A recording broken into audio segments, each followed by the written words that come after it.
Great morning mga katindahan! Welcome kayo dito sa RTW ni Madam Claire. Another episode na naman nga tayo mga katindahan at nakikita ninyo itong isang malaking box mga katindahan na yan. At ito nga is i-unbox natin ngayon. Bali itong box na ito mga katindahan is pahabol lang natin ito na pinamili dahil nga sa na-short na tayo ng ating budget. Pero buti na lang at may natira pa nga sa atin na 9,000 mga katindahan. So itong item na ito is nagkakahalaga ng 9,000.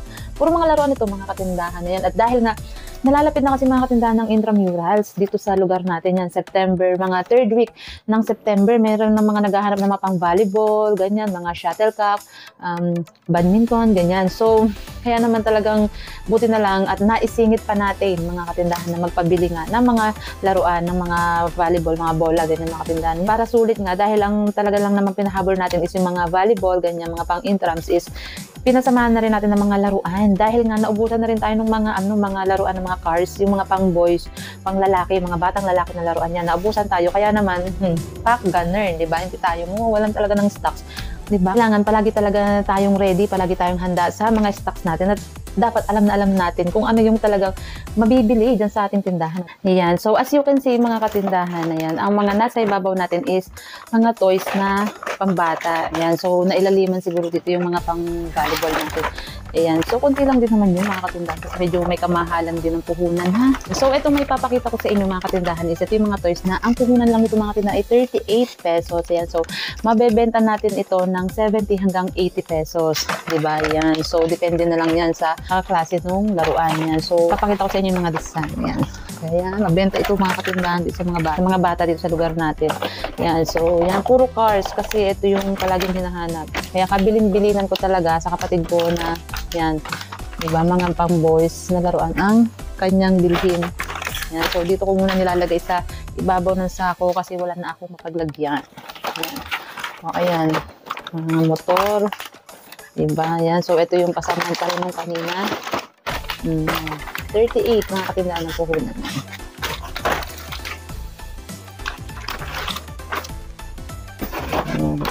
Maliliit na sasakyan. Bangko. Yan. So, ito. Yan. Ang ganda. May dino pa. Yan. Ayan mga katindahan. So, kumuha muna ako ng isang box. Empty box yan. Walang laman na box para hindi magkalat. Para hindi kumalat yung ating mga i-unbox na mga design ng mga laruan. Ayan. So, ito yung iba. Tapos, ayan. Merong excavator. Ito ay, ano ba tawag dito? Ayan. So, parang ang puhunan nito is 40. Ayan, kung makano na. Pero okay lang yung dos lang naman diferensya. Basta meron lang ditong parang ito ngayon. Yan. Yan. Excavator. Ayan. Of course. Ayan. Okay. Ayan. Diba? Mixer. Yan. Mapapansin nyo, medyo marami yung ganito kasi nga ito yung mga wala na dito sa ating tindahan na madalas hanapin ng mga bata. Yan. Although, hindi man ito hanapin ng mga bata, pero pag ito yung nakita nila, ay naku, magpapabili talaga yung mga yan. O, diba?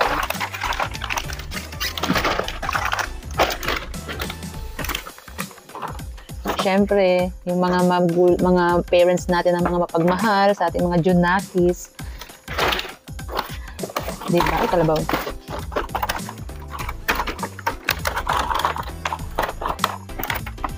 Diba yan? So, hindi nila matitiis na hindi bilhan. Pagka umiyak na ang kanilang bagets, naku. Panigurado. Diba? Paniguradong bibilhan agad. Ayan. Ganda. Diba? Saan ka dyan? Ang ganda. Diba? Ayan. So, 38 lang ito. Ang puhunan nito mga katindahan. Diba? Mabibenta na natin nito ng 80 pesos.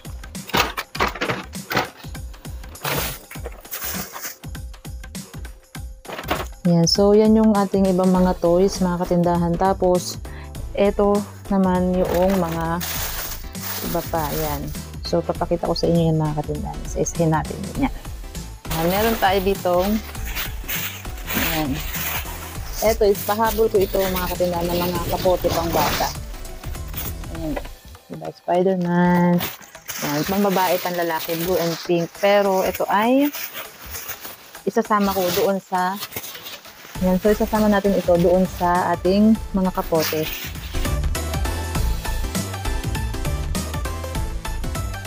Tapos, ayan mga katindahan, nagpabili na tayo ng ito, shuttlecock. Ayan.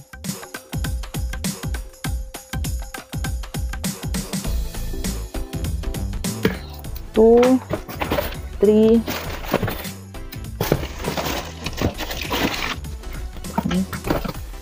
4, 5, 6, 7.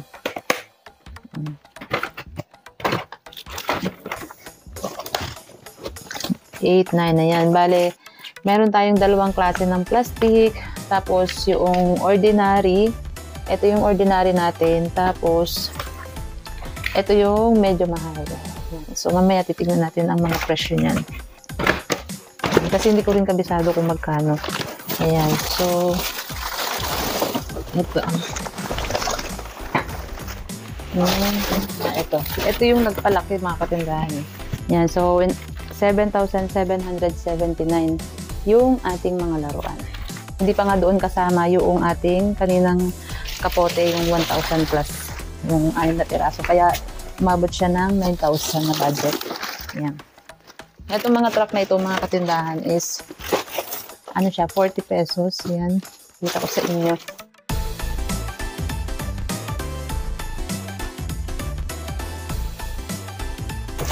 Ayan. Malaki ito, mga katindahan. Isa't kalahati halos na dangkal. Itong harapan, ayan. 40 ito, mga katindahan, at naibibenta natin ito ng 90 hanggang 100, o diba? Ayan, may iba-ibang klase. Ayan. Long tip, diba?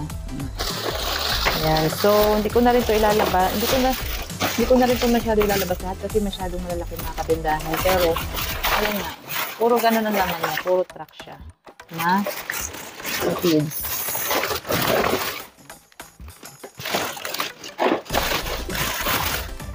Kaya lang naman siya. Tapos, iba-iba lang ng kulay kagaya nito. Ayan, red and pink.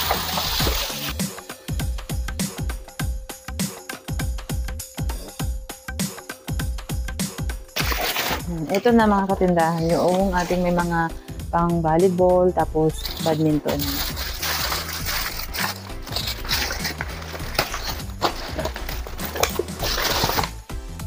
So, may mga kasama pa rin siyang ibang mga laruan. Yan, kasi 80 plus yung toys eh. Ilang piraso to? 88 yung mga tig 38 natin. Yan, so, tanggalin muna natin. So, ayan, meron tayong bubbles. Yan, 38 lang yan. Ay, ito, fishing. Naku, bet na bet ito ng aking Junakis. So, dito muna natin lagay sa box. Bet na bet. Ito, mga car. 38 lang yan, diba? So,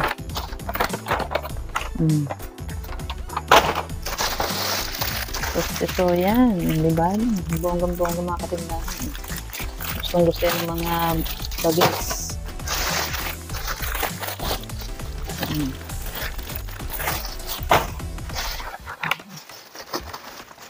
Diba? Yan, fishing. Tapos, ayan. Ay, gusto ko to bet ko to. Kasi nga, nabenta ito sa mga bata. Diba? Humpak ganun.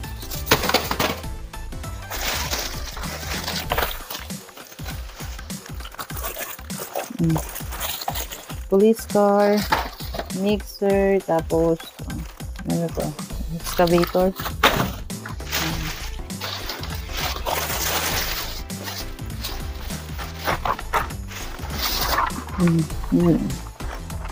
Bali, 6 kasi yung mga pinakuha ko mga katindahan per design. 6.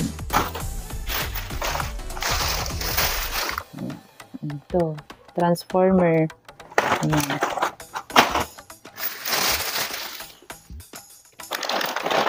Lipat lang natin para hindi nakakalat.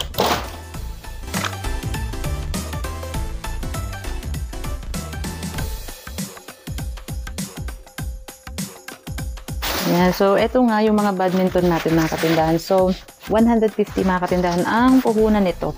Ayan. So, kung nagpabili tayo ng 6, 1, 2, 3, 4, 5, 6. Ayan. So, magbukas tayo ng isa. Ayan. Diba? 150. Ayan. Ganda.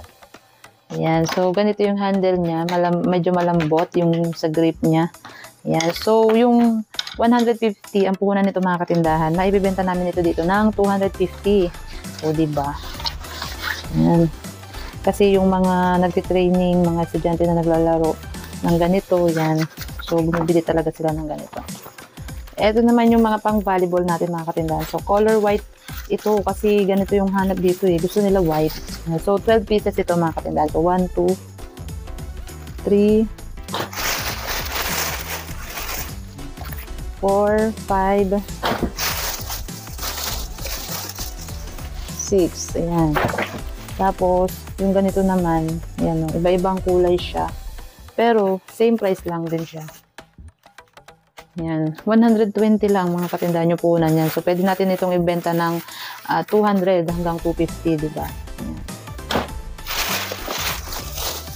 Ayan.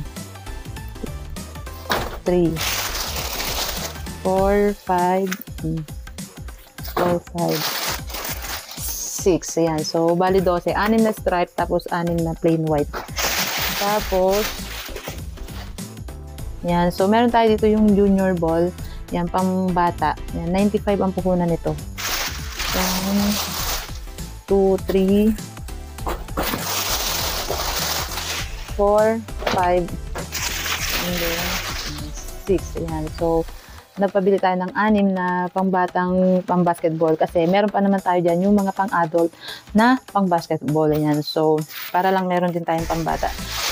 95 nga puhunan natin dito at naibibenta natin ito dito ng 150 hanggang 180. So, ayan mga katindahan at na-unbox na nga natin yung laman nitong isang box natin na na mga laruan at yan nga ay nagkakahalaga ng 7,779. Ayan, o diba? Kahit pa paano, meron na tayo mag-display dyan sa ating tindahan at yan, diba? So, isipin niyo naman, ilang piraso lang yung mga pang-volleyball natin, diba? Tsaka pang-basketball na pang-bata, tapos yung badminton natin, 6 pieces lang, diba? Kahit ganun lang kakunti mga katindahan, pwede tayong magsimula. Hindi nga natin kailangan ng sobrang marami agad, diba? Dahil syempre magkano ang puhunan, diba? Hindi naman natin kakayanin na lahat i-provide ng bonggang-bonggang madami agad. So, kahit konti lang tayo magsimula, pwede, diba? At take note mga katindahan na meron din naman tayong nakukuhaan or nabibilhan online ng ganitong mga paninda kagaya mga laruan, mga pang basketball, volleyball, badminton yan. So, ilalagay ko na lang dyan sa description sa baba kung saan nyo nga yan din pwedeng mabili, di ba? Yan, para meron din kayong may dagdag dyan sa inyong mga tindahan.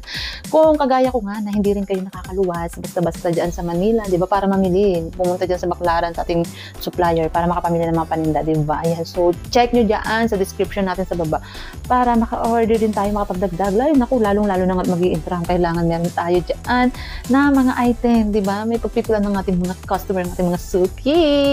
So, see you on my next episode kung ano na naman yung ating item na ipapakita dito, di ba? Maraming salamat mga katindahan sa inyong palaging panonood and happy selling!